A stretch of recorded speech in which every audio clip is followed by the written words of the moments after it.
નમસ્કાર વિદ્યાર્થી મિત્રો, મારી યુટ્યુબ ચેનલ સંજય પટેલમાં આપ સૌનું હાર્દિક સ્વાગત છે. મિત્રો, આજના વિડીયોની અંદર આપણે ધોરણ 7 વિષય છે ગુજરાતી, જેનો પાઠ 19મો, જેનું નામ છે ઘડવૈયા.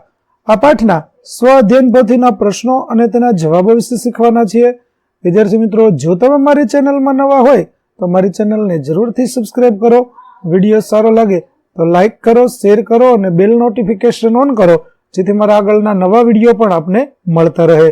તેમજ વિદ્યાર્થી મિત્રો, આ પાઠની પીડીએફ જોવા માટે પ્લે સ્ટોરમાં જઈ અમારી એપ્લિકેશન વિશ્વગુરુ STD 1-12 ગુજરાતી ડાઉનલોડ કરી તમારે મોબાઈલમાં ઇન્સ્ટોલ કરો. જે આપ શરૂ કરશો તો આ પ્રકારના જોવા મળશે, જેમાં સ્વ અધ્યયન પોથીની અંદર ધોરણ બતાવશે, ધોરણ પસંદ કરશો એટલે વિષય બતાવશે, વિષય પસંદ કરશો એટલે પાઠનું નામ બતાવશે, જેમાં વિડીયો ઉપર ક્લિક કરશો તો વિડીયો જોવા મળશે અને પીડીએફ ઉપર ક્લિક કરશો તો પીડીએફ જોવા મળશે. તો આશા રાખું છું અમારી એપ્લિકેશન આપ સૌને ગમશે. જરૂર ડાઉનલોડ કરજો, જે એકદમ ફ્રી છે. કોઈ પણ પ્રકારના ચાર્જ વગર તમે વિડીયો અને પીડીએફ જોઈ શકશો. તો ચાલો મિત્રો, શરૂ કરીએ પાઠ 19મો ઘડવૈયા. પ્રશ્ન 1. નીચેના પ્રશ્નો માટે યોગ્ય વિકલ્પ પસંદ કરો. પહેલું, અમે સૌ એક માતાના છૈયા એટલે શું? તો જવાબ આવશે બ. અમે સૌ એક જ માતાના સંતાનો છીએ. ત્યાર પછી, આપણને ભારતીય હોવાનું ગૌરવ શા માટે હોવું જોઈએ? તો જવાબ આવશે ડ. ઉપરના તમામ.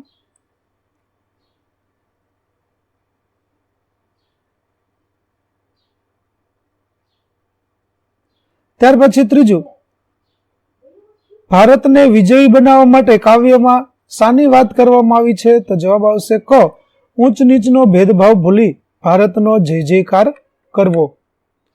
ત્યાર પછી ચોથું, ભારતના નાગરિક તરીકે તમે શું ફરજ અદા કરશો? તો જવાબ આવશે બ. ભારતના કાયદાઓનું પાલન કરીશું.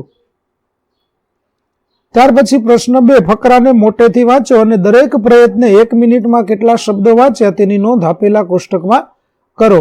તો વિદ્યાર્થી મિત્રો, અહીં આપણને જે ફકરો આપેલો છે તે ફકરો આપણે વાંચી અને તેના સમયની નોંધ આપણે કરવાની છે. તો પ્રથમ પ્રયત્ને 2 મિનિટ ને 40 સેકન્ડનો સમય લાગ્યો, બીજા પ્રયત્ને 2 મિનિટ ને 20 સેકન્ડનો અને ત્રીજા પ્રયત્ને 2 મિનિટમાં સમગ્ર ફકરો વંચાઈ જાય છે. ત્યાર પછી પ્રશ્ન 3. ઘડવૈયા કાવ્યમાંથી પ્રાસયુક્ત શબ્દ શોધી અને લખો. જેમાં ઉદાહરણ છે ભૈયા તો છૈયા, એવી રીતે પાણી તો સરવાણી, છૈયા તો ઘડવૈયા, નૈયા તો છૈયા, પડસું તો ફરસું, ખેવૈયા તો છૈયા. આવી રીતે આપણે પ્રાસયુક્ત શબ્દ બનાવશું. ત્યાર પછી પ્રશ્ન 4. ઉદાહરણ મુજબ વાક્ય બનાવો. જેમાં નવા શબ્દો ઉમેરતા જઈ અને આપણે વાક્ય બનાવવાનું છે કે તેણે અજગર જોયો.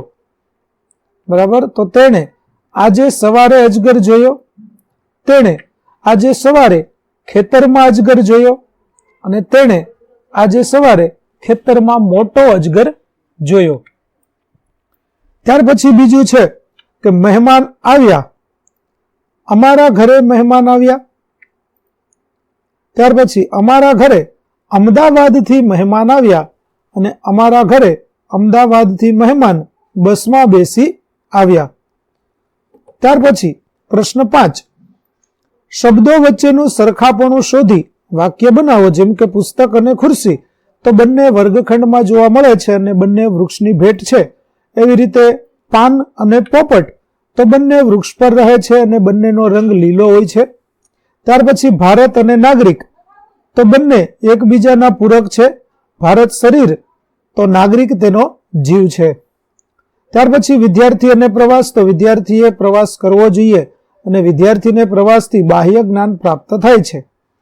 ત્યાર પછી મહેનત અને ફળ તો મહેનત કરવાથી ફળ મળે છે. મહેનત અને ફળ એકબીજાના પૂરક છે. ત્યાર પછી માતા અને સંતાન તો બંને એકબીજાને ચાહે છે. જ્યાં માતા ત્યાં સંતાનને ખુશી મળે છે. ત્યાર પછી પ્રશ્ન 6. આપણા દેશના વિકાસમાં તમે શું શું કરી શકશો? તો આપણા દેશના વિકાસમાં હું તન, મન અને ધનથી યોગદાન આપીશ. જ્યાં લોકોને મારી મદદની જરૂર પડશે ત્યાં હું મદદ કરીશ. હું એક આદર્શ નાગરિક બનીને દેશના વિકાસમાં યોગદાન આપીશ. ત્યાર પછી પ્રશ્ન 7, ઘડવૈયા કાવ્યમાંથી તમને સૌથી વધુ ગમતી કોઈ પણ 2 કાવ્ય પંક્તિ લખો અને તેનો અર્થ સમજાવો.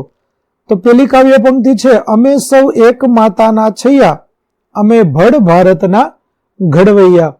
તો તેની સમજૂતી, આપણે સૌ ભારત માતાના સંતાન છીએ, આપણે અખંડ ભારતનું ઘડતર કરનાર ઘડવૈયા છીએ.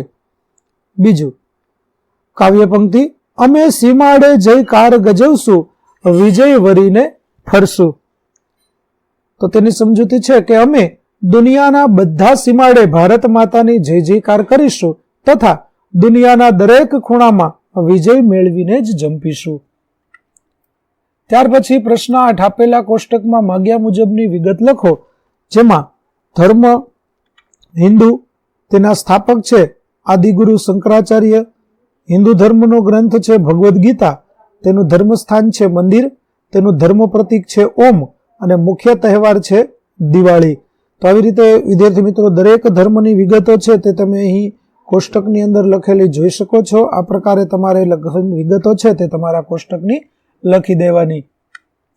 ત્યાર પછી પ્રશ્ન 9, આપેલ કાવ્ય પંક્તિ વાંચી તેનો અર્થ સમજાવો. ઓ હિન્દ દેવભૂમિ સંતાન સૌ તમારા. તો તેની સમજૂતી છે કે હે ભારત માતા, અમે સૌ તારા સંતાનો છીએ, અમે સૌ તને વંદન કરીએ છીએ, અમારા વંદનનો સ્વીકાર કરજો. હિન્દુ, મુસલમાન, જૈન, ખ્રિસ્તી તથા પારસી બધા તારા જ સંતાનો છે. તમે બધાને સારું ખાવા પીવાનું આપીને દરેકનું પોષણ કરો છો. જે તમારી સેવા કરે તે બધા તમારા સંતાન બને છે. ત્યાર પછી પ્રશ્ન 10, કૌંસમાં આપેલા શબ્દો ઓળખી નામ તારવી ખાનામાં લખો, જેમાં જાતિવાચક નામની અંદર આવશે માતા, પક્ષી, બગીચો, દેહ અને મેદાન. દ્રવ્યવાચકમાં આવશે દૂધ, તેલ, ઘી, ખાંડ અને પાણી. જ્યારે ભાવવાચકની અંદર આવશે સ્વાદ, સુગંધ, સુખ, રુદન, હાસ્ય, નફરત અને પ્રેમ. ત્યાર પછી પ્રશ્ન 11, વિવિધતામાં એકતા એ જ ભારતનું ગૌરવ છે વિષય ઉપર વિચાર વિસ્તાર કરો. તો ભારતમાં વિવિધ જાતિઓ, જ્ઞાતિઓ, રીત રિવાજો, સંસ્કૃતિઓ, ભાષાઓ, ધર્મો અને સંપ્રદાયોને પોતાનામાં સમાવીને ભારતે વસુધૈવ કુટુંબકમની ભાવનાને વિશ્વમાં સાકાર કરી છે. સમગ્ર દુનિયા એક વિશાળ કુટુંબ છે એવી ભાવના ભારતમાં વૈદિક કાળથી પ્રચલિત છે. ભારતની પ્રાચીન સંસ્કૃતિએ સમાજમાં સમન્વય અને સહિષ્ણુતાના બી વાવ્યા હતા, જેમાંથી આજે વિશાળ વટવૃક્ષ બન્યું છે. આમ વિવિધતામાં એકતા એ ભારતની આગવી વિશેષતા છે જે દુનિયામાં ક્યાંય બીજે જોવા મળતી નથી. તો વિદ્યાર્થી મિત્રો, અહીં આપણું ધોરણ